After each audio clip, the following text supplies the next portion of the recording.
For a farmer, soil is the workplace that brings both money and satisfaction. If you know the composition of the soil in your field and manage its structure and properties, you can maintain high fertility levels. The quality of soil can be analyzed in various aspects that influence each other as well as the yield. In this video, we will focus on its physical properties and explain how to examine them.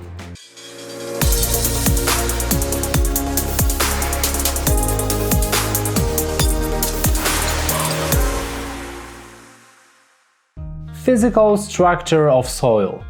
In terms of physical structure, soil consists of many elements, the proper state of which translates to high yield levels. Two very important factors are granular structure and humus content. The type of soil and even the living organisms within it are also significant. Assessing the physical properties of soil will help you make the right decisions regarding technological actions and fertilization. How to assess its condition yourself? To independently assess the physical properties of soil, all you need is a spade and careful observation. It is advisable to dig at least 3 holes, each up to 30 cm deep. Dig one hole where plant growth indicates poor soil quality. Make the second hole in a place that seems favorable for plants. The third hole should be made in an undisturbed area. What to pay attention to? Try to notice the size of soil aggregates, especially in the top layer. For plants to take up the right amount of water, the aggregates should be up to 5 cm. Larger ones indicates that the soil is too dry. Excessive dryness is also indicated if you can't see any granular structure at all. Also, observe the plant roots. Do they spread sideways or go downward? If they reach a certain depth and then turn sideways or upward, you are dealing with soil compaction at that depth. Try to identify if and at what depth there is a plow pan or a layer of thin compacted soil. In good quality soil, pores should be also visible, which are cavities where water and air accumulate. To determine the depth of the plow pan, you can also use a penetrometer. This will help to properly adjust the work of the chisels on the subsoiler and is also important for pH regulation of the soil. Dropping the soil from a height. A more precise analysis can be done by taking a soil sample, preferably with a rooted plant, and then dropping it from a height of about 1 meter. The lamp will break into smaller particles. The more particles stay with the root, the more pores, and consequently better water uptake by the roots. The size of the lamps will also tell you more about the structure. Slump test. Using the sample you can also perform the so-called slump test. Place the soil lamp into a sieve submerged in a transparent container filled with water. When the soil is saturated, empty the sieve's contents onto a plate. Soil with unstable aggregates and poor quality will flow away with the water and when poured onto the plate will resemble a muddy puddle. Soil that has a stable structure and hence better water infiltration properties will remain virtually unchanged. The proper structure will ensure that plants have access to water and nutrients throughout the entire growing season. Soil granulometry assessment. Soil structure also depends on its type, e.g. sandy soils are more compact. How to assess soil granulometry? By rubbing a clean sample with your fingers, either dry or wet, or rolling rods between your thumb and index finger. We are dealing with sandy soil when it rubs easily, does not dirty the fingers, and cannot form rods. Clay soil crumbles dry, slightly dirtying fingers, but wet it clumps and is sticky, and the rod has a diameter of 1-2 mm. There is also silt soil, which when rubbed feels intermediate between sandy and clay, but will form a rod with a diameter of 4-6 mm. It is also worth considering the number of earthworms in the soil. These beneficial creatures process crop residues, transporting them from shallow layers to a deeper ones. On 1 hectare, earthworms can produce 200 tons of organic fertilizer in a year. It is assumed that there should be 2 to 4 earthworms in 1 shovel of soil, although it is quite difficult to assess this way. Contrary to appearances, earthworms are very fast and not easy to dig out with a spade. Another cited value is 10-20 earthworms per 1 square meter, although in fertile soils there can be even up to 1,000. To get an accurate picture of earthworm life on your field, you would need to perform a full soil profile, i.e. dig a pit up to 2 meters deep and 7 meters wide, and then count the earthworm tunnels.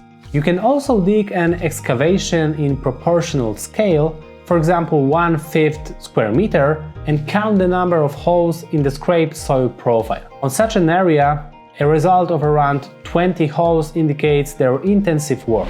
Testing humus content in soil. In a laboratory, you can perform an actual test of specific organic fractions, which will reveal not only how much fresh organic matter is present in your field, but also how much young, mid-advanced, and even 50-year-old humus there is. This analysis is commissioned at regional chemical agricultural stations. It includes a test of humus or organic carbon content. If you decide on the organic carbon test, you must multiply the result by 1.724. This way you get the humus content. In the case of the second option, you don't have to do anything else. When talking about humus in soil, it is worth mentioning that an additional 1% in our field represents 160 tons of stored water and nutrients. Humus stores 800 times more than clay particles, so it's worth finding out the humus content in the soil and its structure. It should also be mentioned that the increase in humus and improvement of soil structure is influenced by its acidity. Fungi that bind soil aggregates do not like low pH, and they are particularly effective in enriching soil with humus. From 100 kilograms of introduced straw, they will create 50 kilograms of young humus. When testing humus content, it would also be a good idea to test the soil's pH. When and how often to test the soil? All soil property tests are best performed after harvest before fertilization. Also, avoid too dry or wet weather, as the test will be inaccurate. Soil samples should ideally be analyzed at least once every 4 years. However, under the current unstable climate conditions, the soil and its properties can change even within a year. For this reason, it doesn't hurt to assess its condition every growing season. Examining the physical properties of the soil. What's next? By assessing the physical properties of the soil, you can implement appropriate agrotechnical practices in the field. In the case of sandy soils, spring cultivation should be minimized as much as possible. It is also worth focusing on the introduction of organic matter that will retain water and fertilizer. Other treatments are required for silty soils with poor structure in the top layer, remember to use conditioning rollers, and yet others for clay soils. You can improve the structure by giving up traditional plowing, using a subsoiler, and even applying preparations containing humic acids.